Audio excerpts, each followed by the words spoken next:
Glenn Loury here. This is the Glenn Show. Glenn and John, we're the black guys at bloggingheads.tv.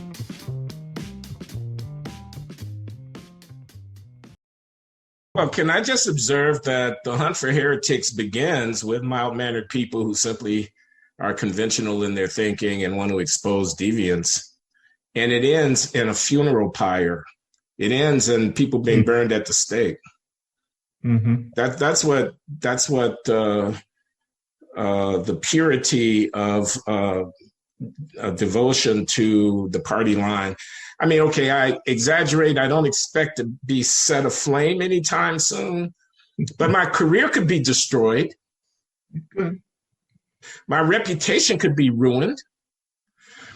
People could dig up stuff that happened in my life 35 years ago and wave it around like a bloody shirt because I disagree with them on affirmative action. Now, if you tell me that that's not cowardly and despicable way to behave in intellectual life, you better have a strong argument because it looks awfully cowardly. It's a long way from being an argument. You got a problem with Glenn Loury, make an argument. You know, I am who I am. I've lived the life that I've lived, about which I will have more to say in due course. I hope so. Thanks, John. I appreciate your support, bro. It's important.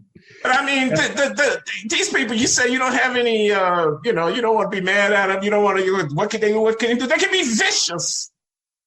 They can be despicably vicious. They know not what they do. In their repair to character assassination. Well, in their anti-intellectualism. They can poison the minds of youth.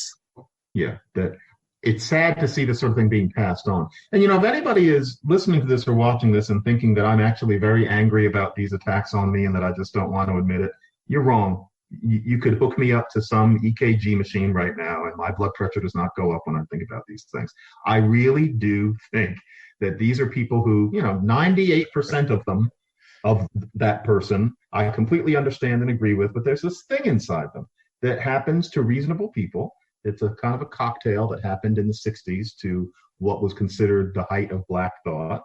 And here we are. I've spent 20 years coming to the point that I'm genuinely not upset with people like that. I get it. I get where that person is coming from. But I just wish that person was not so seductive to the white people looking on because they have all of the power, or at least they have close to all the power.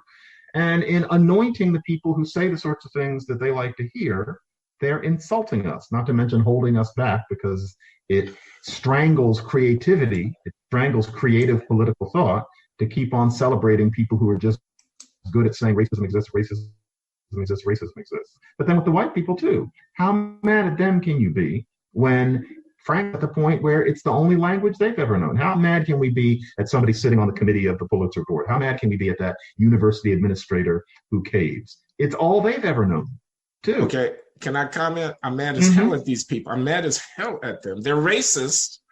That's a very strong word. Let's just say they fail to act in ways that affirm the dignity and the humanity of people of color. People of color is a ridiculous term in this context of Black people, of African Americans.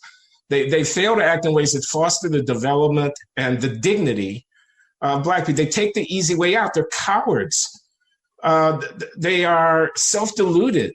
They do tremendous damage. These institutions, the ones that you and I are ensconced in, are precious achievements of human civilization in the hands, often, of cowards and naifs. People who are reading the newspaper and responding to students on the green who don't have their roots down deep, who won't say no. I mean, what do they stand for? These are precious institutions. When someone is not allowed to speak, the police commissioner of the city of New York, not permitted to speak at Brown University, that is a first order existential threat to the integrity of the institution. When a faculty produces two reports that basically pat the kids who pulled this off on the head and give them awards for leadership, then I'm with, Douglas Murray, the British writer. The loss of the courage of your own conviction to sustain the institutions that make your life possible. You're a steward of that. That's been handed to you for a season. To capitulate to these kids? No, I'm mad at them. You're damn right I'm mad at them. Some of these are good people. They're competent administrators. They are smart. They're thoughtful. They deserve the $800,000 a year that they get paid and up. But they are frigging around with precious stuff. And they've only, got a short period of time. So I object. That was the title of my piece on that letter, that silly letter that got sent around after George Floyd got killed in Minneapolis by the president of my university. I object. And somebody damn well had better object. But you're going to look up and you're not going to be able to get it back. The barbarians will have run over the gates and have taken control of the citadel.